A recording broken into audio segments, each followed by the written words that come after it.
Welcome to my introductory course on flourishing for modern calligraphy. I'm Bryn Chernoff, owner of Paperfinger Studio.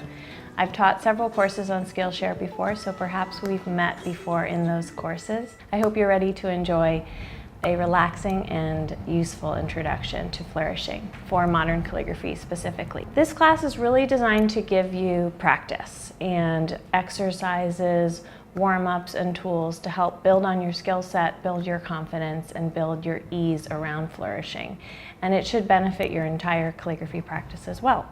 I've really designed the class to work hopefully for calligraphers at a lot of different levels, particularly beginners and intermediate level calligraphers who may be new to the area of flourishing. It's ideal if you're basically familiar with the fundamentals of calligraphy. If you haven't, I would suggest you start with my introduction to modern script calligraphy on Skillshare if you want to learn the fundamentals of how to use nibs, ink, all the tools and instruments of calligraphy. That would be a great place to start. And I just want you to feel comfortable using pen and ink on a page in order to get started today. So I chose this subject because it's always been one that eluded me early on in my own calligraphy work. I always felt a bit vulnerable when it came to flourishing. So it's taken me a long time to find my own comfort and kind of my own style with flourishing. So I wanted to help bridge that gap for you if you're feeling the same way. It's also just really useful practice. Like I was saying, the strokes and the gestures are going to support your calligraphy work whether you incorporate many flourishes or not. So it's really helpful. And it's an opportunity for us to look again at how is modern calligraphy different from traditional in the format of flourishing, and explore my ideas around that and see what your own are as well. Okay, so what we're going to cover today is basically what is modern calligraphy and flourishing versus traditional, both my opinions and definitions of that, as well as some ideas from elsewhere. Then we'll get into really the building blocks of flourishes. So what are they? What do they look like? What strokes and gestures are they made up of? How can we do them? How can we practice them? Then we'll get into what are all the different things you should be thinking about when you're flourishing. So what are the aspects and factors that come into play that will make your work stronger and better? And then how can you design with a flourish? So where are you going to put it? Where will you place it in your work? And how will it contribute to your design? Here's how I look at modern versus traditional, and you can kind of factor that in. Mainly, with traditional calligraphy, and I'll show you some examples of what I think of when I think of traditional calligraphy, but there are really specific set rules and guidelines for how you create the styles. There's set names of styles, and there's literal explicit directions of like step by step, how am I going to construct this letter? What order of events am I going to follow? How exactly am I going to hold the pen and the page? So there's a lot more sort of control and consistency and standardization. So you get beautiful, timeless work. Sometimes it can feel a little more formal. With flourishing in the traditional realm, I see a little bit more denser work. Sometimes it feels a little fussy, which is kind of my like a little judgy, but like that's part of the vibe that I tend to pick up on. And there's often just a lot of symmetry in the designs, so it's pretty spelled out. Whereas with modern calligraphy, there's really a lot of room for spontaneity, and sort of that artist's individuality and personal expression is what's valued. And there's an endless number of directions you can go with modern calligraphy because it's not spelled out for you, and there's no set number of styles. And it's really about bringing something unique. So what I like about that is each of our work is going to be really different, and it should be from each other because we're not trying to replicate something. And what's important to contribute to the field of modern calligraphy is your own thing, not replicating exactly the way I do it or wherever, however you see online or something. So bring your own touch to it, and that's what's going to make it different and contemporary. All right, so a few basic definitions to go over, and I'll illustrate these here as I read them to you. I consulted a few resources to say, well, what really is a flourish? How is that defined? The word flourish comes from the Latin florere, to bloom, so that's just a beautiful way to envision what's possible with flourishing. And the Creative Glossary says a flourish is an elongated pen stroke or linear decoration element that enhances a letter's basic form. The Calligraphers Guild, they get a little bit more specific. Now they say swash and flourish can sometimes be used interchangeably, but the flourish or swash is a decorative stroke added to a letter or to a body of writing. Should only be used when, 1, the calligrapher is competent in its accomplishment, our goal for today, and 2, its location and function are a necessary part of the overall design and balance of the work. Flourish, somewhat synonymous with swash. Typically a flourish is more decorative than a swash. Now we're going to move right into the exercises and the practice of the course, which is really the heart of what I want to do with you. So all you need in order to get started and move forward is have some worksheets printed.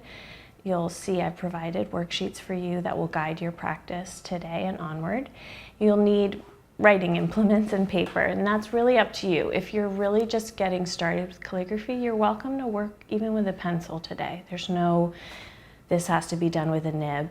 If you are more experienced with calligraphy, it might benefit you to practice your flourishes with a nib, since that introduces some other technical challenges and opportunities. So really just, as long as it's something that you're feeling comfortable writing with and that the paper is really smooth, because you're going to do a lot of gliding around on the page, and we don't want something heavily textured or very tricky to write on. If you have to deal with that down the road, let that be then. But for now, I really love writing with these Rhodia pads, particularly the dot grids. The paper is smooth.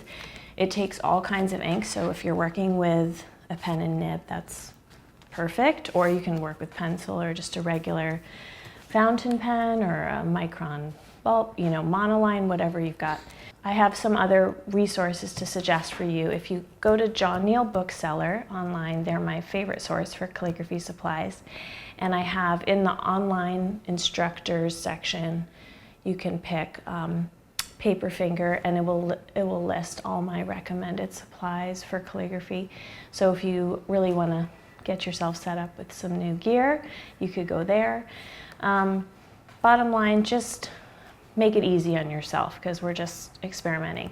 I've been playing around a little bit on the iPad and with the Apple Pencil, which is very fun.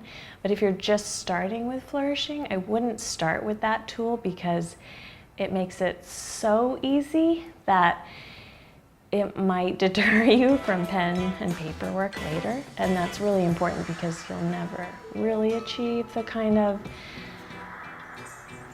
results you get on paper on an iPad. It's so much fun, but I really would encourage you to work on paper for now. And you can play with the iPad later when you just want to enjoy that sweetness. For the first exercise section, I want you to have the worksheet set A ready for you to refer to. And what's nice about these is you can always practice them with tracing if you really want to match the strokes, but otherwise you can just have them out in front of you and your blank page, whatever writing instrument you want. We'll get started. The first part is just lines and shapes. This might feel really rudimentary to you, but no matter what, it's a good warm-up, no matter if you're very advanced or just getting started. So we've got lines and curves, the fundamental building blocks of any kind of calligraphy, but particularly for the flourishes. So I want you to pay attention to your directions, and also that every time you're practicing a stroke and a gesture, you're practicing the mirror image, because sometimes we get really locked into doing, and I find this is true for myself, the same gesture and the same direction, the same curving angles, and I never test myself on the flip side, and it's kind of a mental challenge as well as a muscular challenge. So keep practicing both so you can do symmetrical shapes and curves. Follow the instructions here and try all these exercises, and I want you to start feeling for steadiness, for a beautiful curve, a steady curve, and also really just keeping a consistent look to the shapes on the page and filling your practice sheet beautifully. Even if it's just lines and curves, it can be a beautiful thing when you've filled in a full practice sheet. After the lines and curves, we move into spirals, and the spirals will continue the practice of working on that steady line and the steady curve, but now you're really going to have to start thinking about spacing, which is such a crucial part of flourishing in general. And how can you maintain a consistent and balanced white space between your curving spiral lines? And you'll see I've given you practice examples of overlapping spirals, switching the directions of your spirals, also more of that mirror imaging. You might practice speeding up a little bit and seeing how that goes. That might throw you off. If you slow down too much, it might get you wobbly, and starting to look at how the pace of your writing affects your ability to create a steady curve, to control the pen. So these are all things to start paying attention to as you practice. And the last section of these fundamental building blocks is the loops and cusps. Loops might be sort of pretty straightforward to figure out. You're going to be changing directions and creating a white space loop. The cusp is that alternate way to change directions, except you're not leaving a white space. So you'll see those demonstrated here. And just start practicing, because looping flourishes, it's like pretty common way to achieve different results and change directions throughout your movements. So it's really worth practicing and experimenting with. In general, I hope this type of exercise, all of these exercises, are really relaxing too. I find calligraphy very meditative and peaceful. If you just kind of find yourself getting in a groove, I think your work will benefit from relaxing into it as well. Okay, so now we've gotten a great warm-up going, and this is a handy warm-up you could do any day, even just to get started with your practice for the day.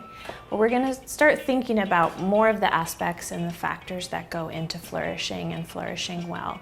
And in order to do that, I'll introduce some more complex flourishes for you to practice, but I'd like you to be thinking about these different factors as you move through the exercises. The first one, pretty common sense, but it's about your posture and your position at the desk. So this will vary from person to person, but there's a few tips that will help you achieve better flourishes. So generally, how are you feeling so far? Like, are you feeling mobile? Are you sore? Are you feeling stiff? Is there any pain or discomfort anywhere? Take a look at how you're sitting at your desk and where your materials are. Where's your paper in relationship to your body? Where are your tools? Are you in kind of a good ergonomic layout here on your desk? I like personally, this is a bit of a recommendation, but I think it's still a personal decision, a pretty locked but relaxed wrist, keeping my arm really mobile, and a little bit of finger control, but not a ton. Really, a lot of the control of the movement is coming from my forearm. So in order to feel most mobile with my forearm, I like having a lot of vertical space in front of me at the desk. Sometimes I sit really sideways, especially I'm pregnant, so you gotta like hide a belly out from the desk. But either way, like I like sitting by the side of the desk and making sure that I have plenty of space to move my arm forward. I don't like feeling cramped in, so if you find that your elbow's really in your ribs, if you're writing like close into your ribs, you'll find you have limited movement. So sort of moving everything forward, even literally writing at the top of your page, I find really helps me. And as I get to the bottom of a page, I should move my pad forward or my page. One way that I want you to experiment with your posture and your positioning and see how it plays out in your flourishes is to try this first exercise on worksheet B. So you'll see I've given you one flourish stroke to do over and over again, but each time change something about the way you're holding yourself and your arm. So like, for example, the first time I don't want you to move your forearm or your wrist, and literally just try to achieve that stroke just with your fingers. So if you only controlled that, how does that feel? I'm trying to convince you that that shouldn't feel great and that it limits your ability to move around on the page, because it's really just about how far your fingers can reach. And as you work your way through these exercises, you see I'll have you opening up more and more so that the movement is controlled by your arm, not by your wrist or your fingers. And if you're controlling your arm and you're gliding, whether you're sliding on the table or you're completely lifted off the table and just resting your wrist, you can get so much more motion. You can get much longer strokes. And then even at the end, I have you stand up, which I feel like is an incredible tool for kind of liberating your flourishing, or if you're doing a really big piece or you just want to see what's possible, just like get up and do it standing up. So try each of these and see kind of where the sweet spot is for you, or where you start to notice an improvement. All right, so that's posture and position. The next thing to think about, just in the back of your mind even, is breath. And sometimes you might find that paying attention to your breath helps you calm down to achieve a steadier line. I like to even think about, out breath on downstrokes, or kind of creating a rhythm of my breathing and my writing when I'm warming up. It's not that I'm always considering that, but it's worth exploring. It's a part of helping yourself slow down and calm down. And it might add to the quality of your work. Occasionally holding my breath is really useful if I have a moment that I just need to pull off and I don't want any disruption. So play around with that as well. Okay, and the next thing to start thinking about is spacing, which we touched on a little bit in the warm-up exercises, but particularly this idea of hot spots, which is something you want to avoid with flourishing. And there's a few different ways to define that. So I have some exercises for you to practice, continuing your spiral work, your looping work, and these will really help you keep the spacing thing in mind, because there's a couple things to think about. One is just that evenness of white space. Does it feel balanced? Does it make sense sort of across the whole flourish? Is the white space used similarly? If you have too many lines close together, that's one way you achieve a hot spot that you don't want. And it will look bad, or it'll look wrong, or it'll sort of draw the eye. So I'll show you some examples of hot spots and how they develop. So these close lines together is one way. It starts to get a bit of a hot spot here, versus if we really opened those up a little bit better. We're getting a little less angle. Let's even open them up more. And we start to feel like it's a little less dense. Even just too many lines close together.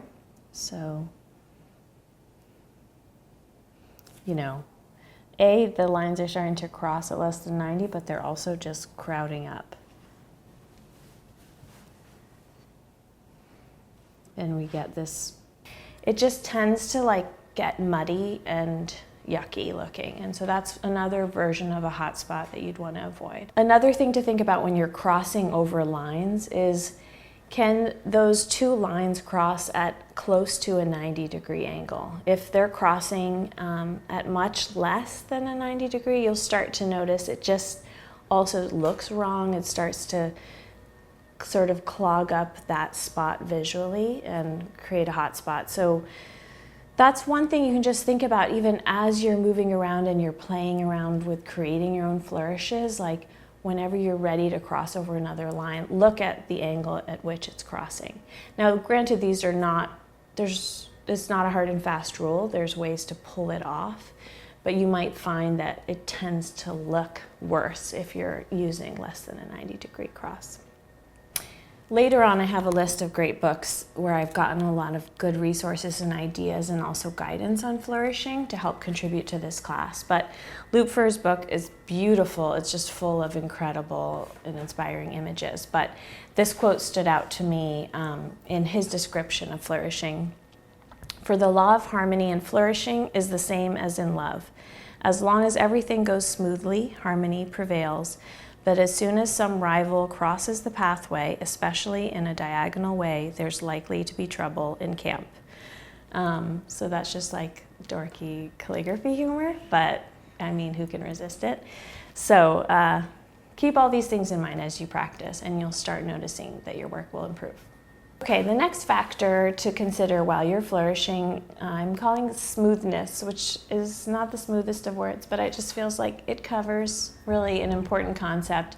So that steady curvature, the steady beauty, the steady curvature of your lines is really what we're going for. So now, some of that is just through practice, like practice, practice, practice, being warmed up, thinking about how much coffee you had, did you eat enough today? Some days I'm able to write much more smoothly and steadily than others, and I'm not even sure why. So there's a bit we can control with it and a bit that just kind of depends on where you're at for the day. But I do want you to think about what are some ideas to help you achieve smoother and beautiful, curvier work. So one simple thing is I like to practice movements in the air before I write them on the page. So it helps you plan what you're going to write.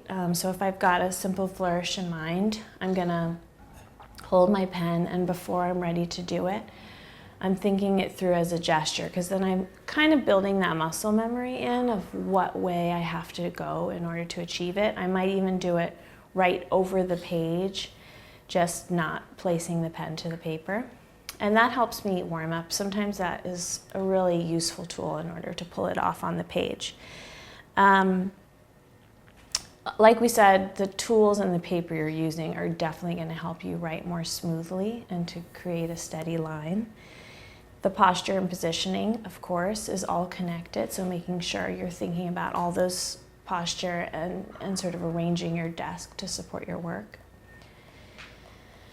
Occasionally, you might just want to move the page, so don't feel locked in. There's no rule to flourishing. I feel like one of the great things that was opened up for me early on was like, oh, when you see this masterful, incredible, ornate flourish done by another artist, you think, I can't just sit here and like draw that entire thing right now. That's not necessarily how it was done. So there's a couple things that probably went into it. One, it was likely sketched out in advance and planned, so you can always draw with pencil and plan your designs. So I want you to practice some of that as well.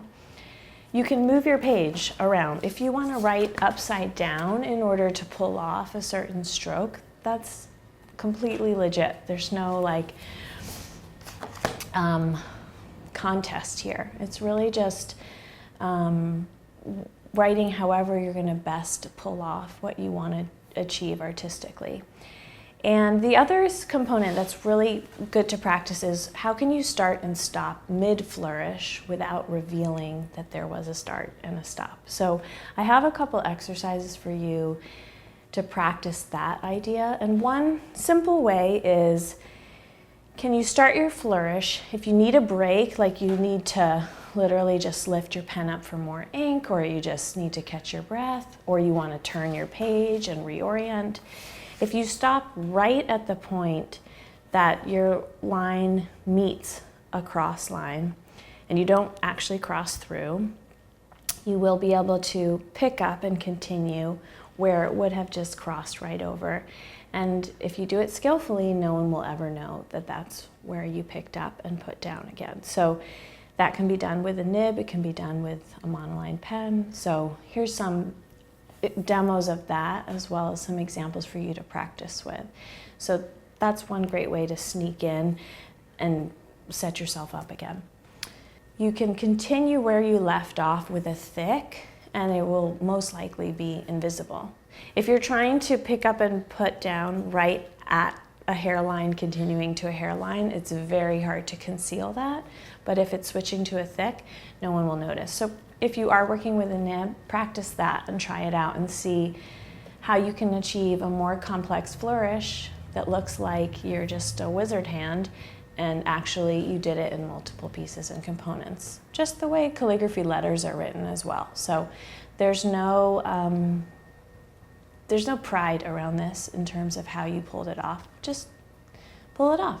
Okay, and the last factor to consider is just the actual tools you're using and how that impacts the flourishing that you're doing. So remembering that if you've got a really thick chiseled pen you're working with and I'm drawing loops, it's going to change the scale at which I'm able to write, just in the way as it would if I was writing actual letters. So if you've got a very fine hairline, you might be able to fit in tons of detail, nest your curves and your parallel lines really closely together.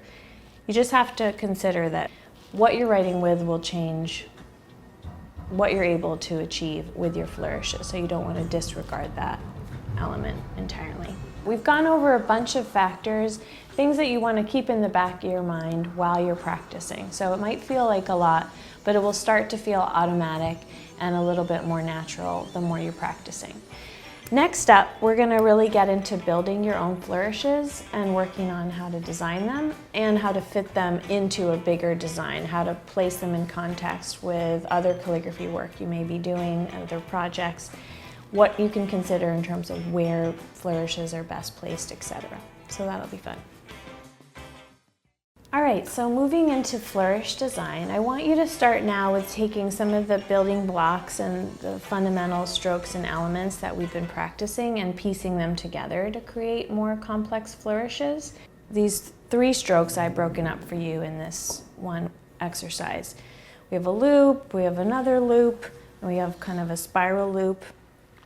What happens when we put all 3 of those together and create a bigger composition? So I do number 1, number 2, and number 3, and now I have another one. So that's sort of 3 elements I've combined. You could take just 2 elements, a spiral and a loop, see how that looks, or a cusp and a loop, and start just looking at your earlier practice sheets and saying, okay, I want to put these 2 together, or I want to layer these 2 on top of each other and create a design.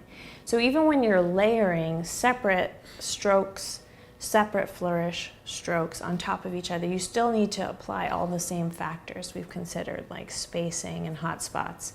The same rules will apply even if those lines are not attached to each other and they're just overlying. And then I have a bunch of slightly more complex flourishes that I've designed and created through my work that will help you with your own practice and might inspire you to come up with some other ideas. So using that worksheet in set C to just start practicing these more complex gestures. It might feel a little, nerve-wracking at first to plunge into them. All of these on the worksheet were done in single gestures, even if they were then overlapping lines.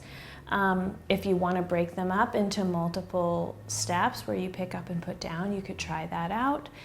And remember all the things we've talked about, like practicing it in the air or hovering above your page before you do it. Penciling it on the page first to see if you've got the hang of it, and then tracing your own pencil work with a pen. You can always erase the pencil underneath and no one will know that you had to do a practice round. There's a lot of different ways to just get to an end result. So just practice as much as you can, and the more you're doing it, the more comfortable you'll get. You might find that you kind of build a little library of flourishes that come really easily to you. I have a few that are just kind of my defaults of like, ooh, I need a flourish here, and I tend to always like this one, so I throw it in right in this spot. So the more you're practicing, the more your library will build up and the more readily you can access them in your calligraphy work going forward.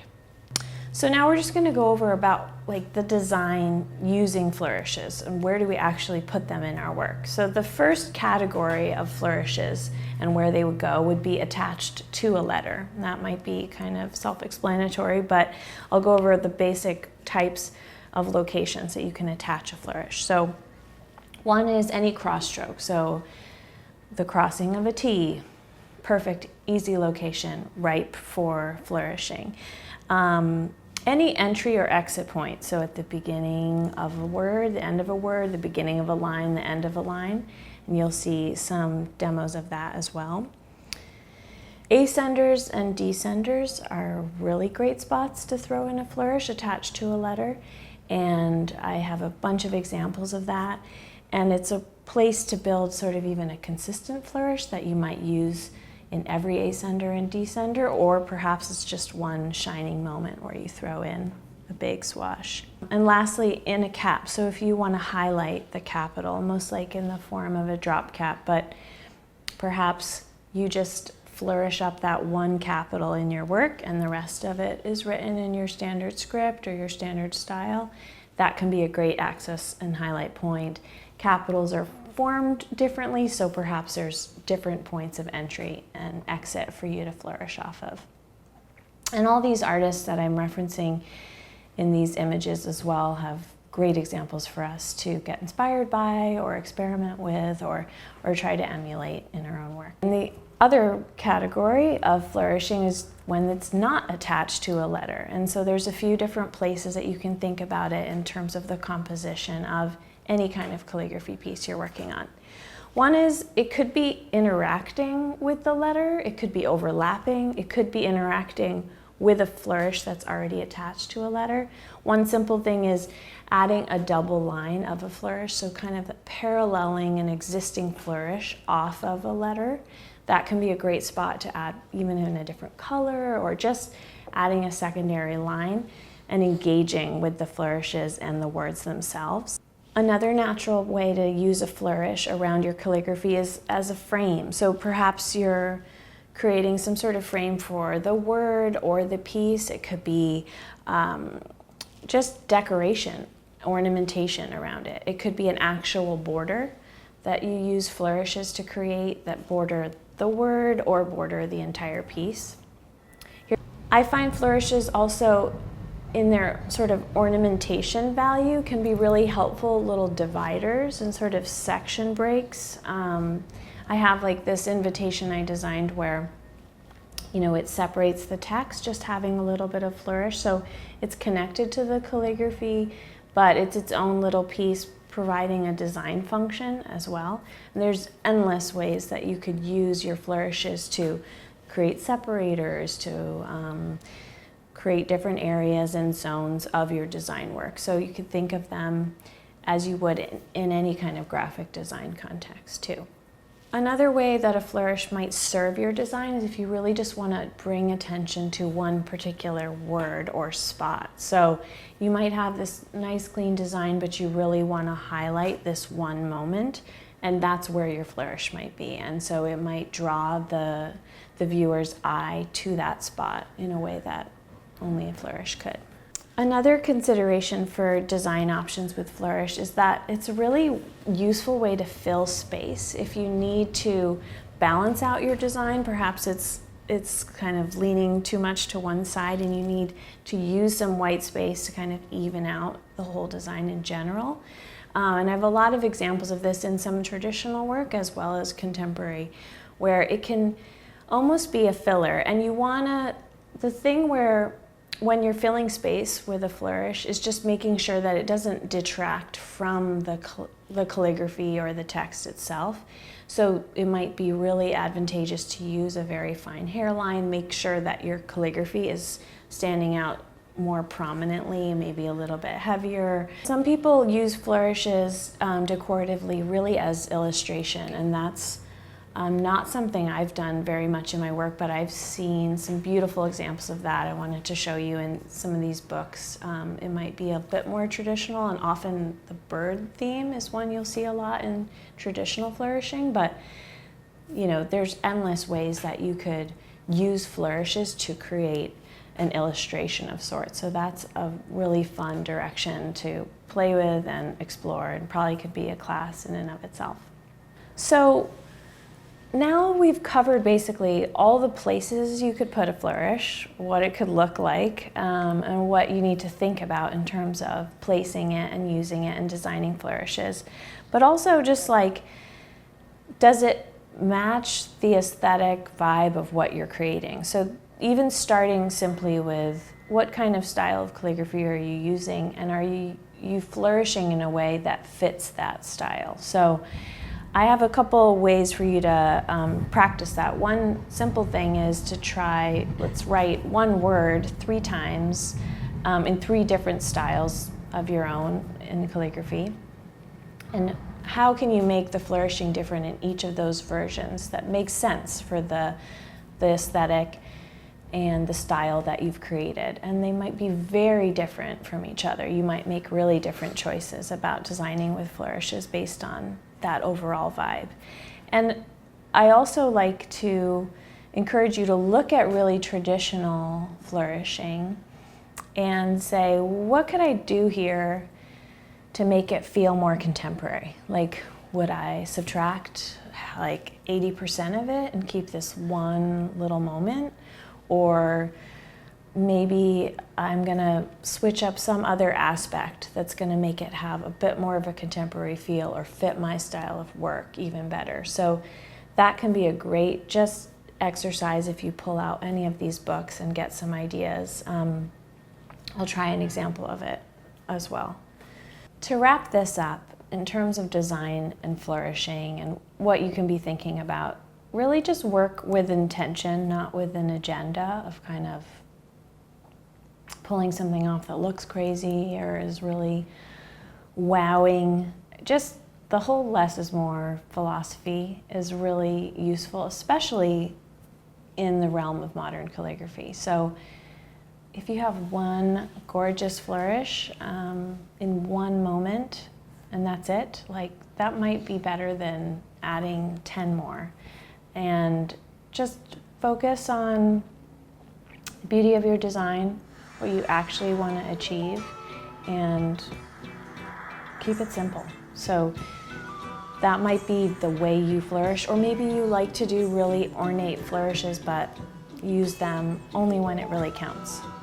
And considering all these things and keeping them all in mind, all these factors will serve your calligraphy and your flourishing work as you move forward.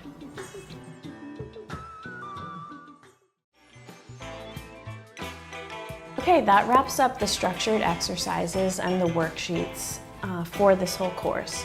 But I have a few ideas for you that could be fun design prompts and exercises for you to continue your practice.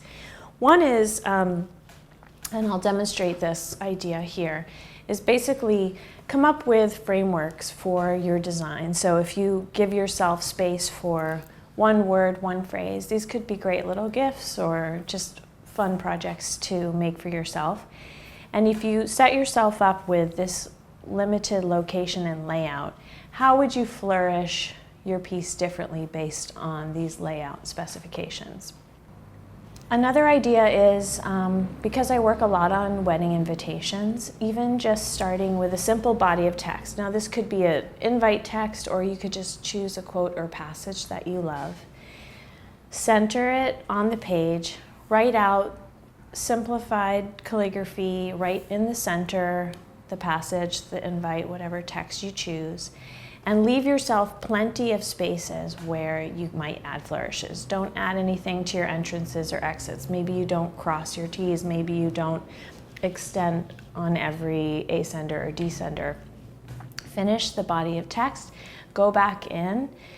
Maybe you scan it even and give yourself a couple versions to work with, and then go back in later and say, okay, I'm gonna just flourish this now as a separate activity. Another exercise inspired by some of the examples I found in Bickham's book is just writing a letter and structuring it layout-wise, kind of like a traditional letter. So if you've got, you know, your 2-line and you have the text of the letter and your signature, and you leave these structured spaces on the layout of the page, how might you fill it with flourishes, or how might you fill it with 1 or 2 flourishes? And just using the concept of filling space through flourishing for the purpose of a letter that you could send to somebody. Lastly, even just making a card for somebody and setting yourself up, it could be their name or happy birthday, a simple phrase, and leaving yourself a blank slate for where you might add flourishes to the letters themselves. So In this example, I might do happy birthday and not fill in any of my entrances or exits or not finish my descender, and then go back in and flourish separately. Maybe flourishing with a different tool, kind of combining materials and colors, just playing around with that. Another great way to continue your practice is just doodling. Doodling flourishes all the time. If you're sitting around or on the phone, it's just such a good way to keep the muscular practice going. And just like your calligraphy, the more you do it, the better you'll get. Hopefully you even feel better now than you felt when you just started with the class earlier today. I would love to see some of the things that came out of the class. So on the project page here on Skillshare, if you could post one of your favorites or a couple of your favorites. It could be something small or it could be a real finished piece, whatever it is. Show us some of the flourishes you may have developed or come up with, or any of your favorite ones to practice. It would be great to hear from you. Also, please share any questions if you feel like there's things that didn't get addressed today that are burning questions or you're having any trouble with in particular. It can be an ongoing conversation. We can keep the discussion boards going, and I'm happy to weigh in and help you out as you go, and it would just be fun to see kind of what work is coming out of this class as well. And finally, here's the list of references and resources in book format as well as online that I recommend for consulting, for inspiration, or actual detailed guidance. There are loads more out there, but these are ones that have supported me, and I think you'll find at least it helps you get some great ideas for flourishing going forward. Thanks for joining me in this Skillshare class. I would love to hear from you, and I appreciate you joining me here online. Thanks.